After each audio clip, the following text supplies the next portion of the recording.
welcome to another episode of the Talking Balls Snooker Podcast. Comes out every Wednesday. I'm your host, Michael Wright. Wrighto74 is the Twitter handle. And well, as always, my co-host or partner in crime, however you want to call, is Lee. So Lee, I'd let you say hi for yourself. Yeah, hi everyone. The man we're speaking to tonight is a lovely young man and a fantastic snooker player. So really looking forward to this chat. So you know already that it's not me for two reasons. One, I'm not a young man anymore, and B, I'm not really a snooker player. So, but Lee knows what he's talking about. So the person we're talking to tonight, as it is, this is Tuesday night, and it's a big welcome to Brian Ochoiski. So Brian, hello. Hi guys. Hi to everyone. And how are you? I mean, we obviously Lee saw you recently out in Portugal, and are you good? Are you good? Are you keeping okay? Yeah, keeping well. Just coming back from Portugal. Was a very nice tournament, very nice trip. I think Lee can say the same. It was amazing. Yeah. And yeah. So pleased to be here and talking to you. Yeah, the weather was certainly good, Brian, wasn't it? The weather was good. Yeah, sunny every day. We were so lucky. It was so nice. Yeah. And where are you talking from now then, Brian? Where are you now today? I'm actually in France, so in my apartment, and yeah, so few plans now to continue the tournaments and to plan the end of the year.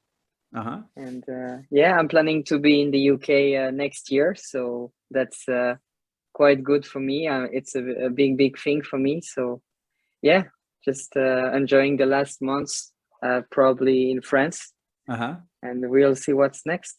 Oh, good luck to you. So whereabouts in France are you now then?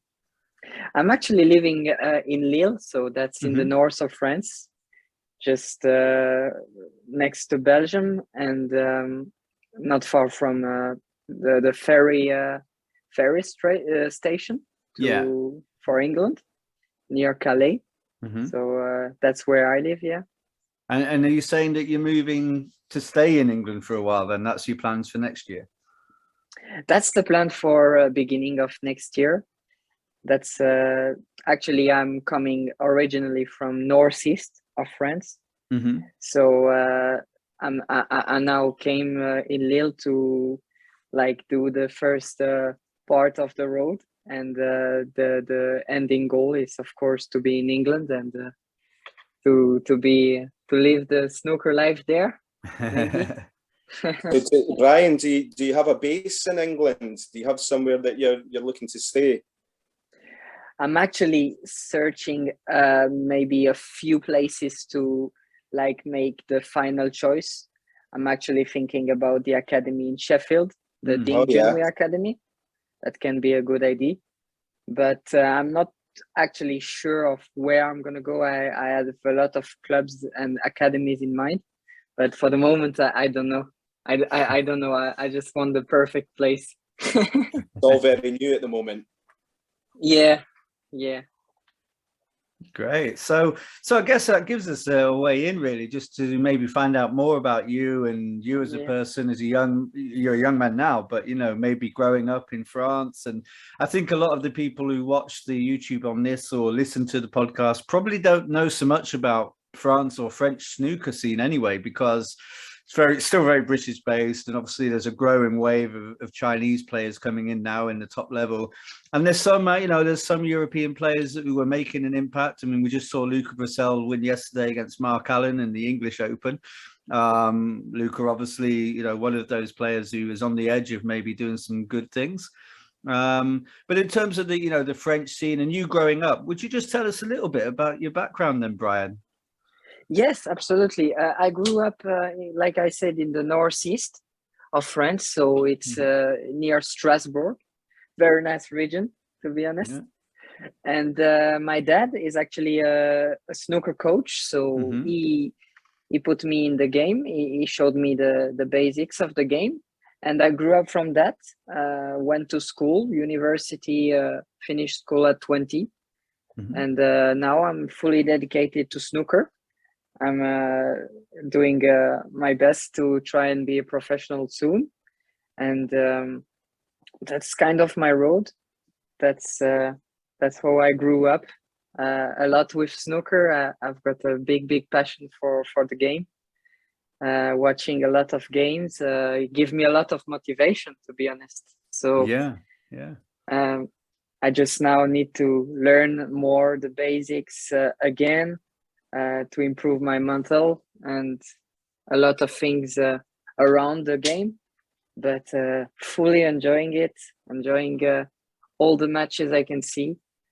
That's a beautiful sport, and I just can say something else. That's the best sport of the world for me. So yeah. There's nothing more to say. And if we, and if you Google, a lot of us and snooker fans might Google on Q Tracker to, find out the stats on players, and obviously if you put your surname in, so you said about your father, so Stephane comes up as a name as well, and he's obviously been involved in professional snooker and making a name in the game too.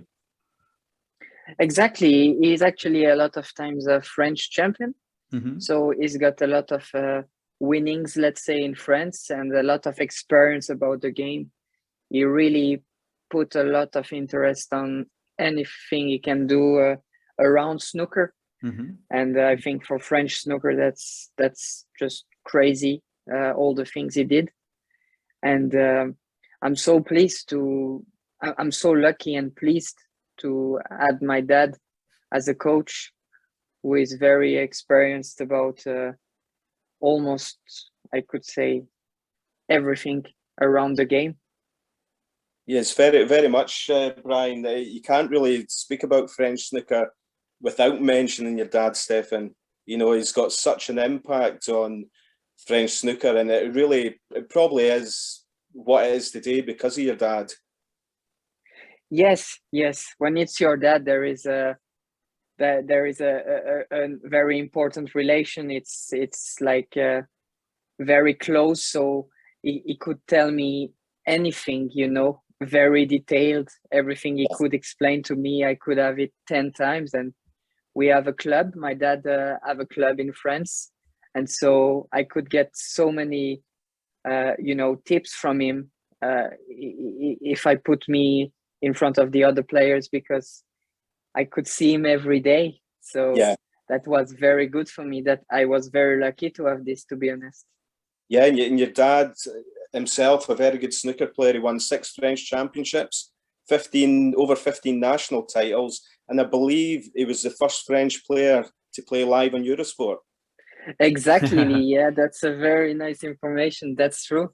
Yeah, he played one time on Eurosport against Maguire. That's right. Stephen Maguire, and I was there, to be honest. I was just behind him, and I was so pleased for him because, he knew that was a very big thing for him, and I was so happy for him, so happy to see him play live on Eurosport, and it was like all the work he put on the game has paid off, and he could show a French name live on TV. And against Maguire, who is such a legend. That's amazing. A fantastic achievement. But your dad's also played in many Euro Tour events as well, and played some big names like Marcus Campbell, Ken Doherty, people like that. So he's had quite a bit of experience, your dad. Yeah, definitely. All the experience you have, I can only be grateful about what he could do. And absolutely. So what's the scene like in France? If we try and understand what snooker is like in France and how big it is, we talked a bit about the Ding Academy there in Sheffield, and obviously how the Chinese game is just getting bigger and bigger. But what about France? I mean, how many, are there a lot of clubs you could use, and, how a lot of tournaments? How do you keep yourself sharp and improve your game? To be honest, when I was young, there were a lot more clubs than there is actually. So there were a lot of tournaments, more players, like 128 players tournament even some exhibitions with professionals and few things like this. At the moment, it's not very huge, let's say, and not very academic, but it's getting better and better. I'm sure we are trying to put good tables in a few clubs. For example, in the club I practice, they try to put a star table, which is the table professionals are playing and stuff. So that's kind of good, but still we need to put a lot of improvement and results and dedication to the game. But I'm very positive about it, really. And you said about your own game there, about, you know, the coaching and improving all. You said about the mental side, I think, of the game as well. So is that one of the areas that you think you've got room to develop? I think mentally, I took a lot of experience with the tournaments I played, but of course, you always improve in both parts. I can say, like, mentally and game in the game way. Of course, I need to learn mentally. I think for me, it's just the key for me is a lot about dedication and enjoyment of the game. I really want to do this and to find my environment. Going to UK, it's a big thing for me. But definitely, I still need to learn mentally, because when you see Ronnie or John Higgins, I just watched his match. It's just amazing what they can do on the table, and that's for sure. You definitely need to be a rock mentally to do what they do. So, but I suppose, Brian, at the moment, I think mentally you'll be okay at the moment because you've not got a lot of battle scars. I think, are you 22? Yeah, so you've not got a lot of battle scars at the moment. Maybe once you get a bit older, you'll need a bit of mental coaching. Yes, definitely. With all the things that can happen in life, definitely. I agree. You can improve on any part of the game, and of course, mentally, I want to learn. Technically, I always want to learn, because, like, it's just why I choose this sport. You can learn in so many departments. There is so many things to learn. So definitely, yes. Yeah. And looking at your career so far, I mean, you know, you didn't quite make it through Q school for this season to get on the tour, but you had quite a lot of interesting games last season. You had a lot of experience from last season and some big matches. How do you look back on those? I mean, you were playing the likes. I think you played Ronnie O'Sullivan. You had a 4-2 game against him. I think you beat Ken Doherty, didn't you, in one of the matches last season? You pushed Jack Lazowski very close. You had some very good close battles with some of the big names. Yeah. I was just so relieved to be capable to play against those players, actually, but to have the possibility of winning sometimes and to put some frames against big legends of the game was just a dream coming true. That was just amazing. So yes, I could play Ken Doherty, and it was very funny because I played him like when I was 7 or 8, and he came in France for an exhibition, and I was there playing him in the Pro Series or something, and that was amazing. Yeah, I was very happy to win against Ken. Really, that was a very important match for me. And Brian, you played very well against Ken. You made a century break. I think it was 110 in the second frame. And also against Ronnie, I was sitting at home watching your match that day, and you went 2-0 up. And then the second frame, you made a 105 break. And I was getting really excited sitting here. I thought, you're going to do it. And Ronnie came back and beat you 4-2. But what a fantastic performance to go 2-0 up. Definitely. I was so happy to do my first televised century against Ronnie. That was my first televised century. Great achievement. And I was so happy.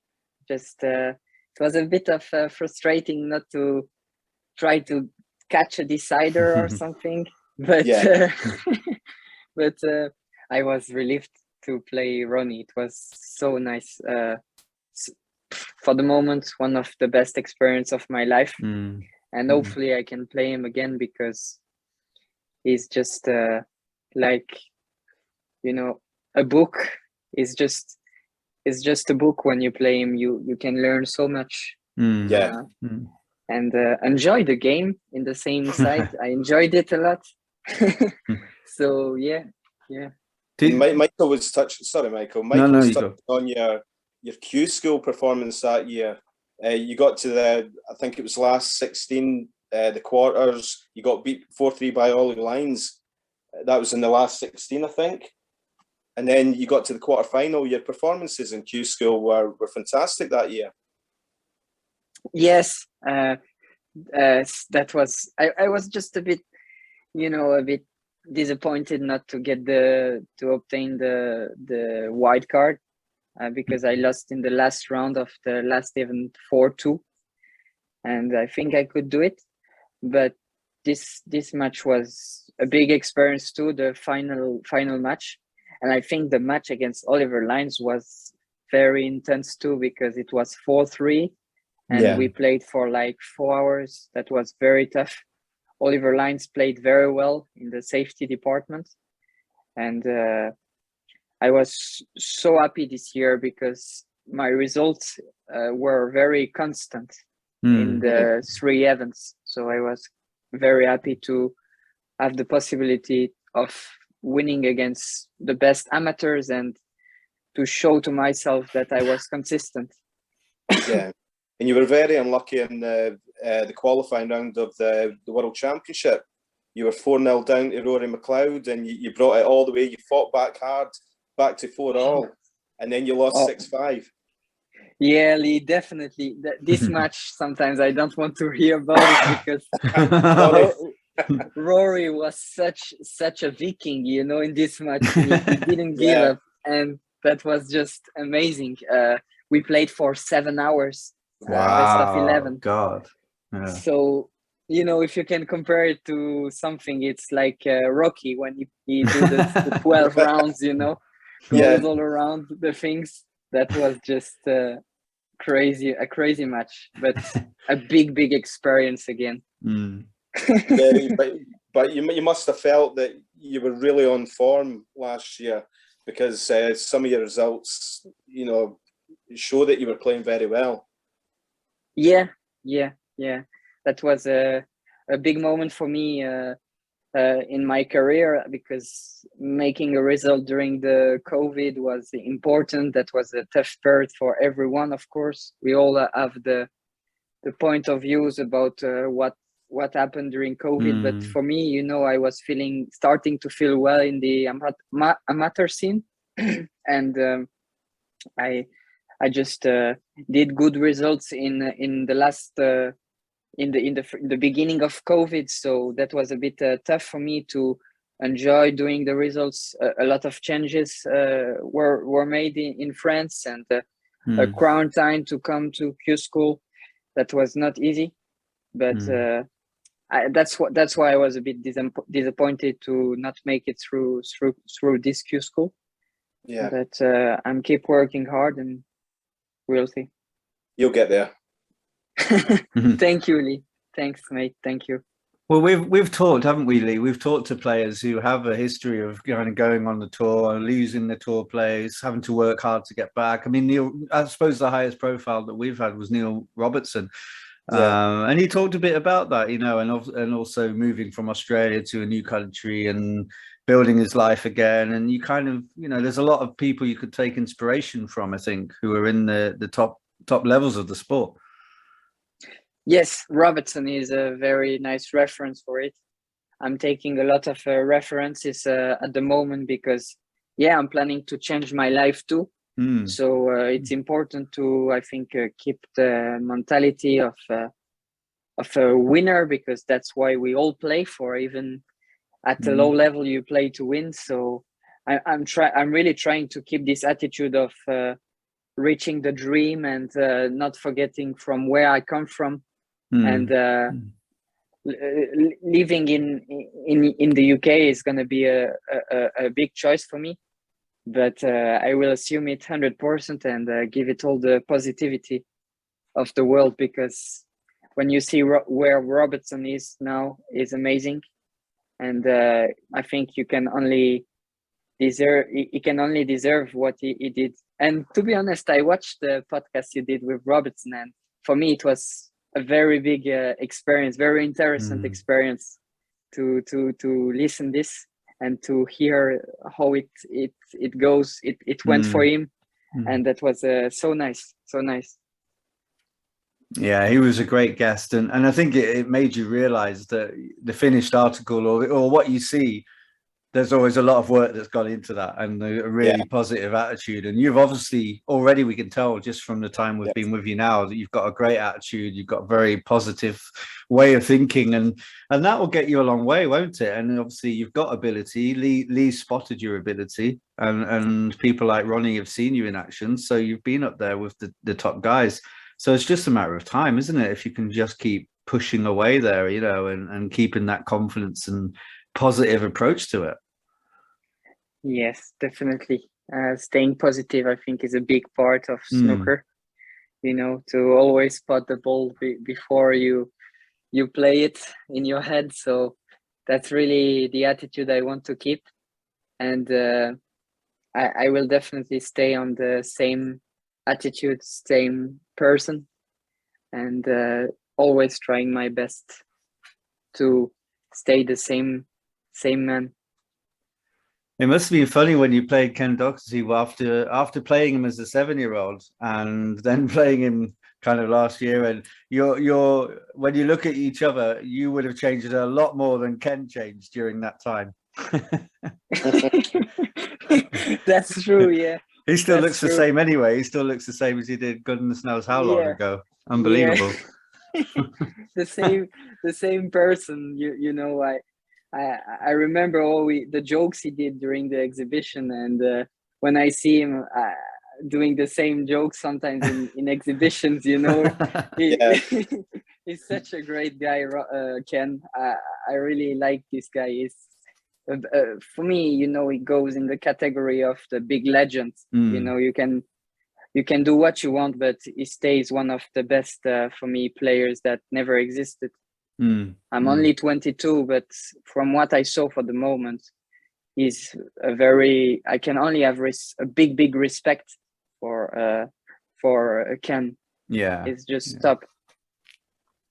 And just going back a little bit as well, Brian, we spoke earlier on about your European Championships and stuff.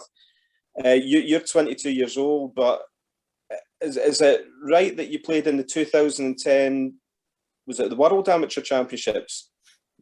Is it 2010? Yes. I noticed that view tracker, which would have made you maybe 11? I was 11, I think. Probably even 10. What? Even 10. Crazy. Yes. that must have been an amazing experience at that age, such a young age. Yes, and now you can see the players I saw in this tournament are now on the tour. Some of them dropped off, and I can only take reference of it. But at this age, you know, I was just so relieved to be in Ireland, playing the best young players of the world. I could play this tournament because I did, I think, a final of the French Junior Championship. Yeah. And that was one of the first time that such a young player came in a World Championship. And that was so nice, such a very nice experience. But that's a good one, Lee. I've done my homework, Brian. I've done my homework. And maybe we could talk a little bit about the International Challenge Cup as well, the ICC. You know, that's the first place that I spotted you was when I got to play in the ICC. Yeah.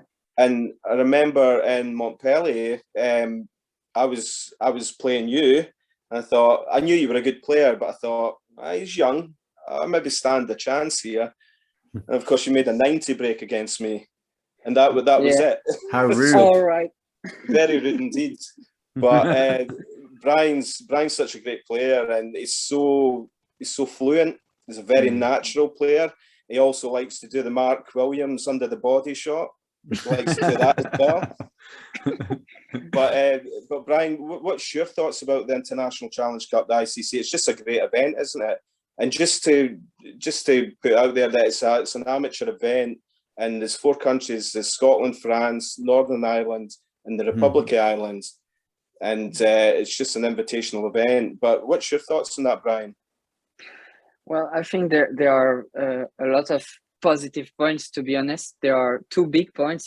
The first one is that it's so friendly. You can just say it. It's a very friendly tournament. And the first time I played there, I was so happy to be there, because I think as friends, we are very lucky to play with all the British players, all the good players. That's such a big experience, because you can meet some very good guys, and I think there never were a conflict where I was there, that was so friendly, and everybody is sharing the passion, first of all. And I think secondly, that's very competitive, there is always a nice atmosphere, for example, when the best team players are playing each other, and you can feel that, there is a like not a negative tension, but a good tension, so that's so nice. It's only positive, this tournament. Such a nice experience. As a young player, I was so happy to play there and to gain experience playing against you, or all the good players. That was so nicely, to be honest. Why thank you. You're being too kind. No, but as you say, some of the guys, especially the Irish guys, they're phenomenal. Some of the players, some ex-pros, and but as Brian said, it's such a friendly event, and it's so well received, and there's so many teams trying to get into the event. But it's partners. You go with your partner, your wife, your husband, sort of thing, and it's just so friendly. But it's a great event. And it's always in a nice context, always in a nice place or nice club. The club I remember in Scotland was very good. Montpellier was good as well. You were near the beach. Of course, we couldn't go there, especially all together, but that was a nice city too. And in every city we went for this Challenge Cup, it was amazing. Just a very positive experience. Yeah, great event. Top. Yeah. You mentioned, Brian, you said about the influence of your dad in the early days of your career, but what about the other players who were around then? Who did you used to watch on TV or just look up to and made you want to play? Ronnie a lot. I watched a lot of Ronnie on YouTube. I was watching. I could watch. I'm a very big YouTube. I'm looking a lot of videos on YouTube, and I watched a lot about Ronnie. I learned a lot by him, by video, and I loved the way John Higgins play. They were the 2 players I was watching the most, to be honest. Yeah. I was very passionate about all the players, of course, but Ronnie and John Higgins, they were the 2 references I had when I was young, and still now, of course, still now. Yeah, they're good players to try and emulate, to try and follow. Yes, and both a good example. You can do your own way, of course, but I think their name will be there for all time, greatest of all time. They will always be the big names and big reference. And of course, I watched a lot Selby after, because he came a lot in France. So I just was happy to see the player in person when I was young. He did few exhibitions in France. So I was very happy to see Mark Selby, but definitely John Higgins and Ronnie were the ones I watched like thousands and thousands of hours. And what's your hopes this season then? And obviously you've got the season. Ultimately, you naturally want to get back on the tour, but if you were to look at, say, the next 3 years, getting yourself up towards age 25, have you got thoughts about where you want to be and how that might look? Yes, I've got very high goals. I want to take it slowly, but I think in the short term, I will have the opportunity to be a professional. Yeah. And after that, my goal is to reach the high stages, the top of the game. That's my goal. So probably top 16, top 32. This is where I can see myself in the future. Of course, it's gonna need a lot of work, but I'm definitely up to it. And Brian, at the moment, yeah, who's the guys that you practice with at the moment? Obviously, I know a few of the French players, and to the outside world, you don't see France as maybe a snooker nation, but France has got a lot of good players. And do you regularly practice with, like, say, Alex, maybe Max, Neil? I'm practicing a lot with Neil Vincent, which is actually on the Q Tour. So yeah. He's playing very seriously. He's going to England very often, and is actually trying to be pro too. So that's the player I'm playing the most with. And actually, I'm not playing a lot with the French players. I was for 3 months in England, so I played a lot with the Chinese players. Yeah. I was even in the Q house where I played with the Thai players, the Thai player, no, not the Thai, the Chinese players too. So that was very good. And I'm trying to find some practice partners now in France, but it's a bit tough. Yeah. As they are not very, let's say, they don't play often like me, like every day. But sometimes I can play with club players, and I enjoy it because you can learn in every point. To be honest, that can brings you lessons too, even if you can win. Let's say in a different way than if you play against professionals. It's always different. When you play professional, it must be one visit or very nice in the safety way. Yeah, but, yeah. I suppose maybe playing club players, you're playing a different frame of snooker, like you're saying. There's maybe more safety involved because the balls are maybe a little bit scrappier. Yes, to be honest, that's why I like to play against the club players. They will always try to block the black, to put the black on the cushion or something, and that's very interesting to see, because if you stop from that and you can see the game in another way than usual, you can learn like a very different part of the game. That's another world. So that's very interesting for this reason, to be honest. Yeah. And very, very funny sometimes too. You can share a drink, or it's more friendly than if you play against, for example, the best players of the world, and you just yeah, I don't know. You can play for everything, but yeah, that's sometimes fun to play against club players too. So when you play in the academy, Brian, how would you practice with other players? Would you play maybe sets, best of sevens, or play matches that way? Most of the time, what I saw in the academies, they practice solo on the morning, and on the afternoon everybody starts to play matches. Yeah. So that's what we did, for example, before the World or Q School.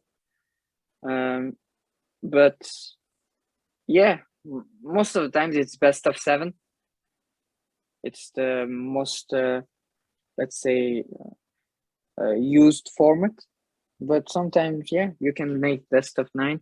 But best of 7, I think, is nice to see where your game is, and if it's okay, you can continue with the player or stuff. Yeah. That's very interesting. I guess, I mean, what's really interesting is that, you know, you've had a bit of a taste of playing against some of the big names, and you're not content with that. You know, some young players might think, well, that's my dream done already. You know, I've already played some of the top guys, I've been on TV, but you're already saying, no, my aims are a lot higher than this. You know, I'm 22, but I've got bigger aims. If you were to do well and get high up in the game, would that make you more, you know, almost famous in France? Because again, one of the things with Neil Robertson was that I think, you know, he's a big ambassador really for Australian sport, and I think they took notice of how he was performing.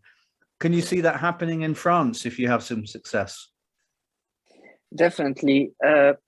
In the very positive side, I can say that the French Federation is doing a good job for billard in general. I think a few years ago, I played a tournament for Paris 2024.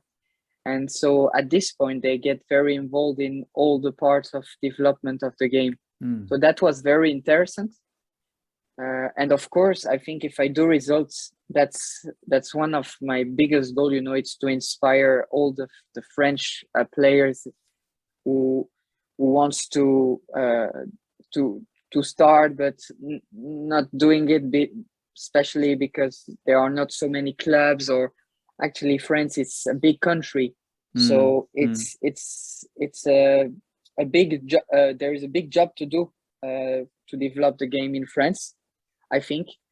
But if there is good players and good inspiration, it can go very fast. I think it can improve very fast, because a lot of people are motivated to open clubs to play and have the possibility of doing it, but because they probably miss something or scared to lose something, they don't do it.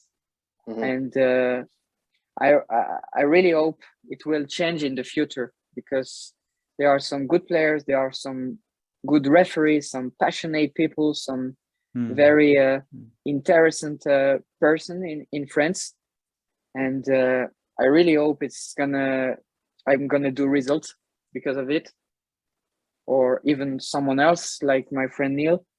We're gonna push each other to make the things improving, because it's a very positive future for snooker. I think in France there is a very positive future, and I really believe it can only improve.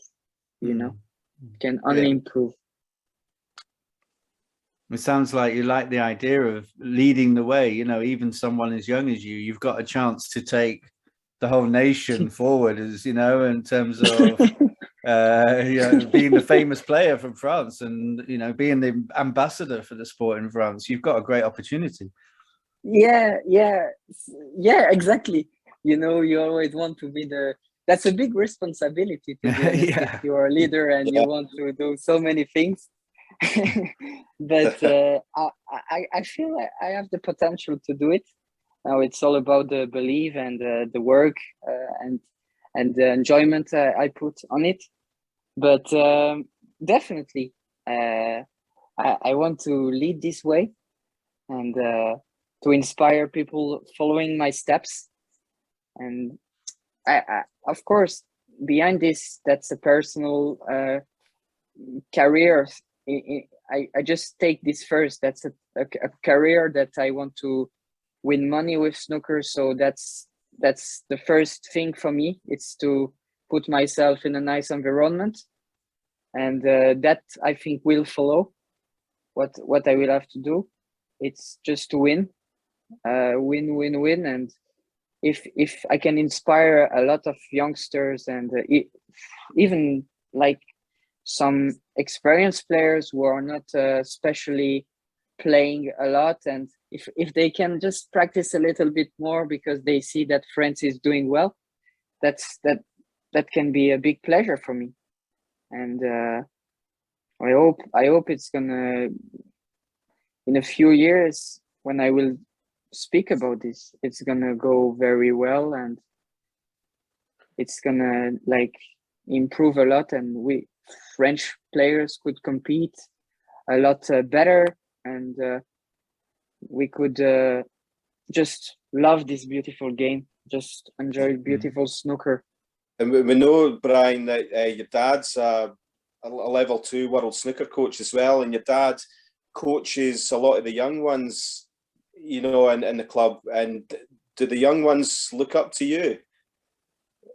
Yeah, Yeah. they some of them are following me on the on TV sometimes when I play, or on social medias, and when I see them in real life, you know, the way they look the game, or the way they just want to improve, or the way they just see the games, the young boys, it's top, you know. The thing is just we are missing some young boys. We are missing some younger, for example, 15, 14 years old players. Yeah. That's what we are missing a little bit. But I hope in 5, 10 years, even less probably, it's gonna be better. I really believe it. Yeah, it's really good that already the young kids are looking up to you, you know, as somebody that's inspiring them to get better. So maybe in a few years' time, we'll start seeing those younger kids coming through. Yeah, I think there are a few who are practicing. They just dedicate to snooker, not fully, but they try their best to dedicate. Yeah. And if I can do well, if me or anybody else, they're gonna put the hard work on, and they will, you know, you just need references, like you guys said, you need those references, and that's what they need, you know. At a high level, you just sometimes want to cross steps, and I think when they will cross 50 breaks or something, you know, they will have the motivation to follow and try to be pro or try to be champions. That's definitely this league. Yeah. Yeah, because the better you get, the more fun it is, isn't it? The higher the breaks you make, the more fun the game is. Yeah. The most fun it is, yeah. The most pressure you feel. Correct. But yeah. I guess the good thing is that, you know, we kind of said a bit about being an ambassador, but really, I mean, if you're taking care of your game and moving to England, getting more practice, improving as a player, you kind of don't have to worry about the ambassador bit, because all you're going to do is improve yourself as a player. And then on the back of you improving yourself, you'll get noticed. People will talk more about you. People in France will want to be like you, you know. So I guess it's that bit of not worrying about the legacy or the weight on your shoulders. It's just about, you know, how do I make Brian the best player I can be, and the rest will come. Yes, I think the rest is coming alone. When you're so dedicated, I think, and you want to do too well, I think you can lose yourself. And I think you're right. Yeah, just don't put pressure on it. Like, if a young boy is watching me, you know, I will try not to like do too well or something. I think it's the worst pressure, you know. If you play against Ronnie, you can, like, I played against Ronnie, I did a century. I think if I play against someone who is like following me very heartfully and deeply, I will feel probably more pressure than you know. Did you go into that game relaxed then, Brian? You know, the game with Ronnie. I mean, you know, so many people would say he is the greatest of all time. I mean, did you go in with no pressure because you didn't expect to beat him really, but you get the chance to line up against somebody who's such a big name? Was that easy for you in a way? 50-50, you know. It was just I was feeling very good this day, and you know that, Michael, that's just those days where you feel very good and you feel you will perform very well.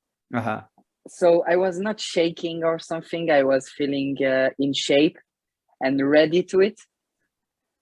But yeah, in the end, I just won the 2 first frames, and in the third frame, I start to feel a bit far from the winning line. So that was a bit of a struggle, but the century I made gave me, I think, a lot of energy. But in the same time, you know, I think I didn't clear the table in this break. I wanted to clear and didn't do it. So it showed a bit the struggle in the beginning of the struggle, because after that it just cleared 4 frames, and I don't know if you saw that, but it just made century 50 and only 1 visit almost. So wow. But that must have given you a lot of confidence, Brian. It must have given you a lot of confidence going forward to know that you felt okay playing Ronnie, because a lot of people would maybe just clam up and there'd be too much pressure to perform. So that must have given you a lot of confidence that you could handle the situation. Yes. About the game, it was definitely this. You know, I was feeling very happy to do this when I came out of the match. In the attitude way too, I felt I had a good attitude to play against such a player like Ronnie. You know, that was the biggest, I should say, the biggest confidence I took from it. But in the end, after time, you realize that probably my game was missing a lot of things, and I had to learn on a lot of things. So I started working on my safety, which still needs to improve a lot. And that's like I said, you know, a book you can read to just learn every aspect of the game when you play Ronnie. That's exactly it. I suppose that's the important thing, though. Although you were beaten, you've taken away lessons, and from that you've tried to improve your safety play. So, you know, it's important to take lessons away even if you get beat. Definitely. That's most of the time is when you get beat that you learn the most. Yeah. So yeah, definitely I learned a lot from that. I should know everything. I should really know everything. I get beat a lot.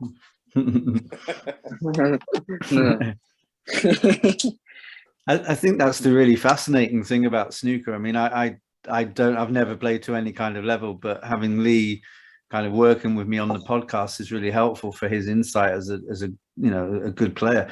But I think it's that thing that so many players who are capable of getting the big breaks and getting the centuries and putting it together, and on the day they can beat anybody, and you just think, if that's true, then what does separate the top group from everybody else?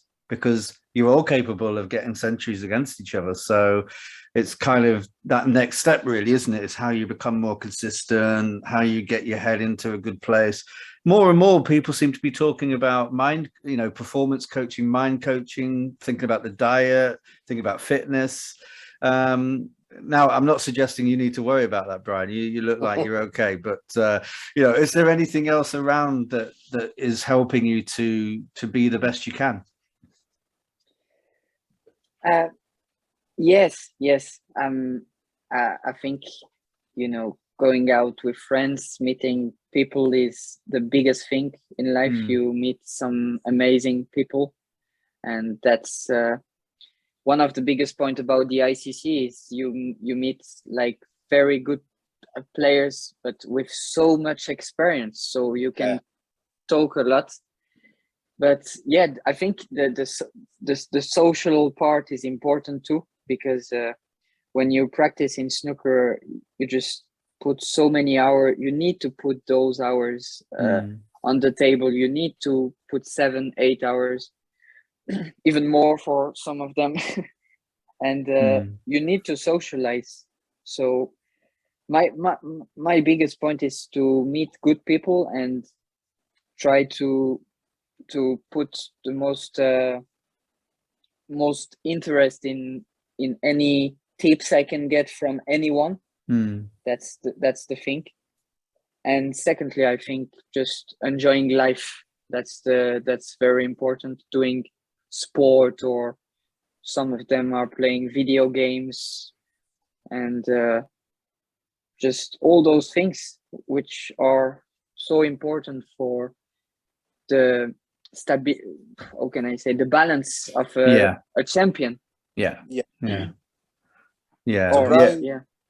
Brian, what are your interests out of snooker? What do you like doing apart from snooker? I'm playing a lot of games, video games. I'm a big fan of it since I'm young. Yeah. So I'm a lot into it.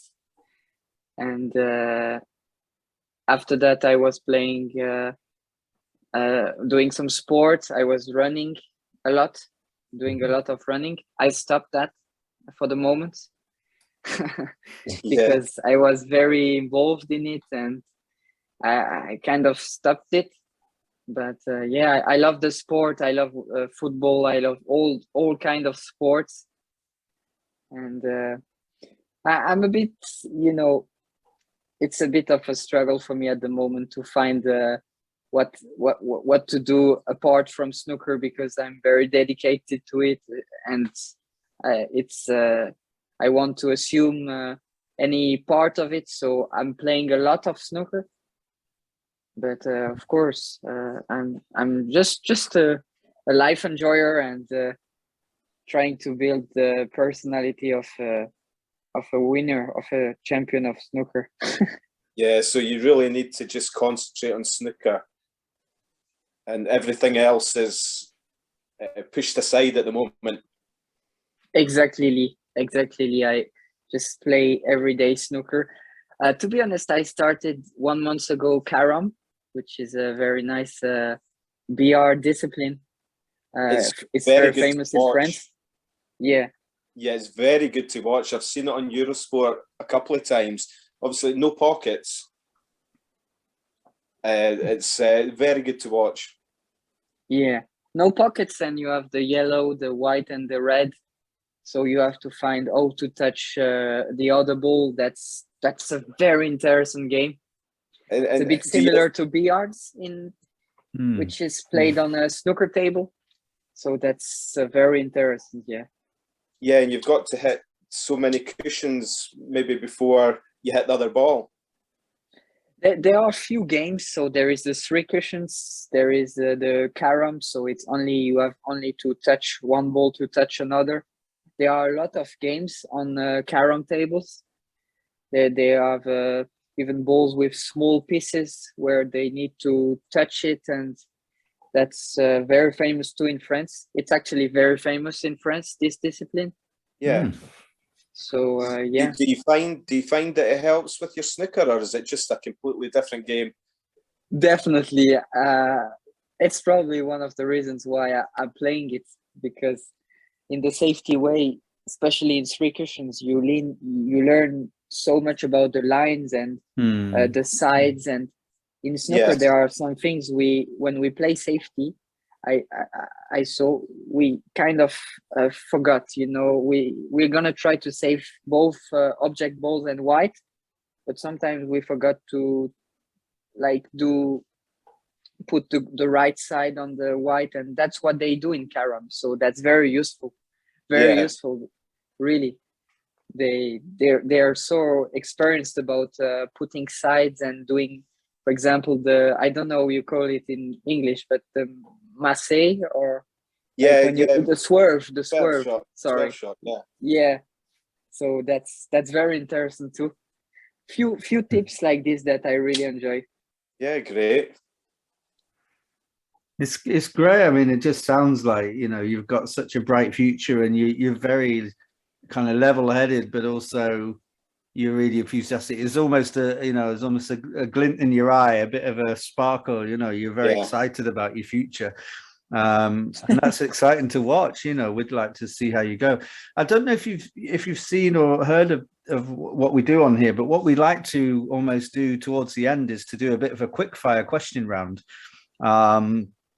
and we call it clearing the colours. So it's our way Okay. of just asking you some quick questions. And we'll adapt it a little bit because I guess that it's about how much exposure you've had to different kind of players or arenas and things like this. But if you just bear with us, we'll just take you through our cheeky questions. So our first one is the yellow. So this is the question here, Brian, is and it doesn't need to be a player on tour, but it could be. But who's the funniest player that you've met? The funniest player. I should say it's actually, yeah, it's someone I saw in France. His name is Jeremy. He's a very good player in France, and he's always, he's the kind of player when you play him, he's always talking. So you can't focus, when you play with him. So you have to find the keys in your head. You have to find how to be focused in another way. And it's very funny to play with, actually.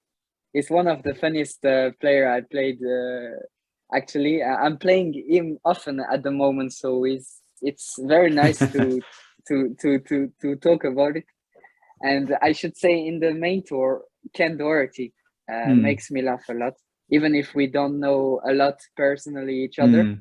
But it's very funny, can make me laugh. With the French player you're talking about there, Brian, is it Jeremy Dorches? Yeah, exactly. Yeah, he's quite a character, isn't he? Yes, it's very funny. Very funny. Okay, so we go on to the green ball question now, Brian. You potted the yellow, we're on to the green. What's your favourite venue outside the Crucible? Apart from the Crucible, what's your favourite venue? When I played the pro matches, it was only Milton Keynes. So yeah, I should say that's my favorite venue for the moment. Yeah. But I should say, from what I saw, I've not been in a lot, but the Tempodrome for the German Masters, it looks very huge and a place to be honest. Yeah, a lot of people have said the Tempodrome, yeah.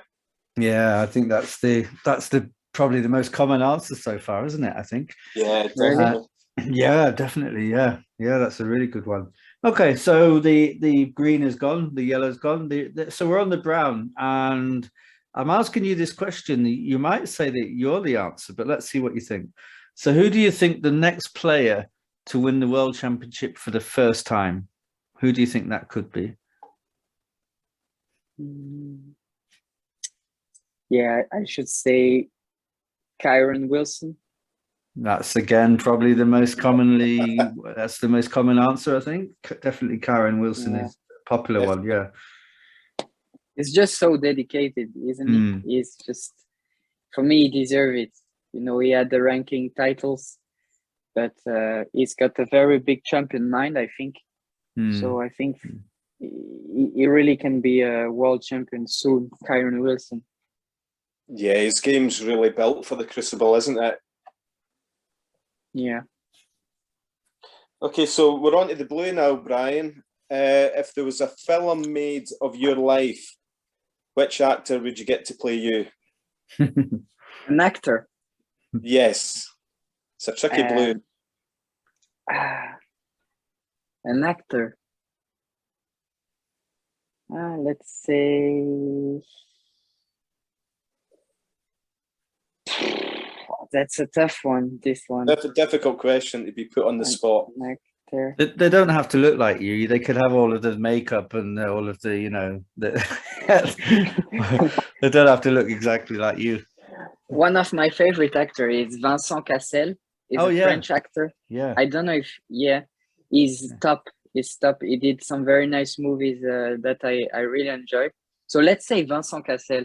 He's very characteristic. Yeah.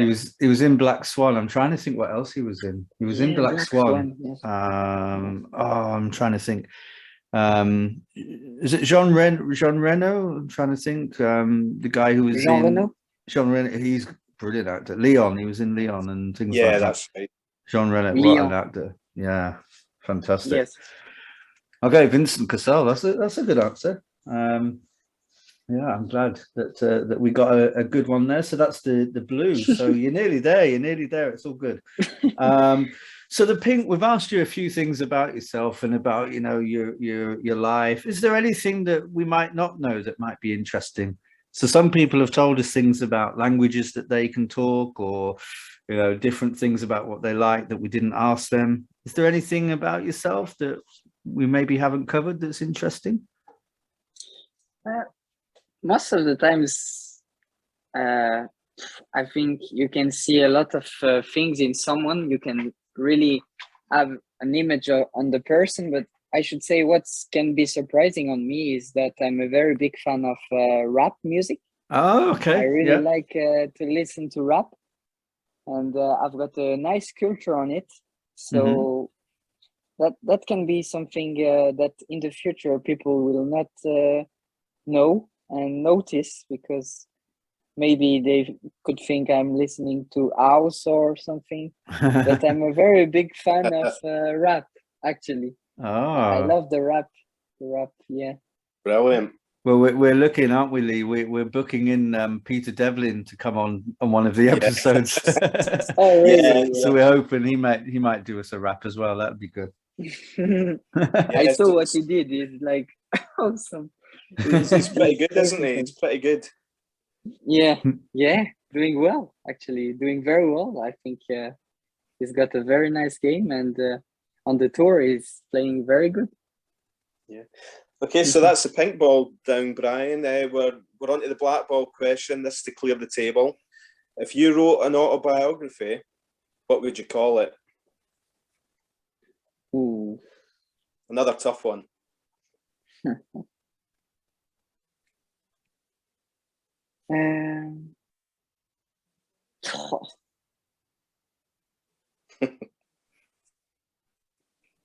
This is why it's the black ball.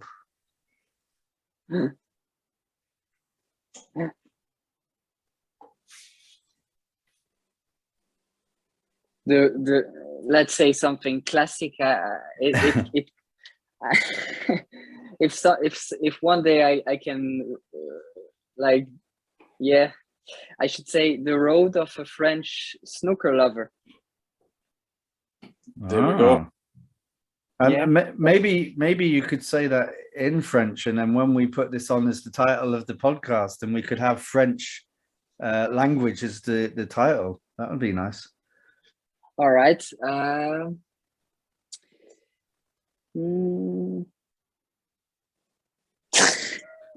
Or maybe we just put the road of a French snooker lover in French. So maybe we just need to translate that into French. That would be cool. And then people Oh, go on. L'amour du snooker. L'amour du snooker can be very good, I think.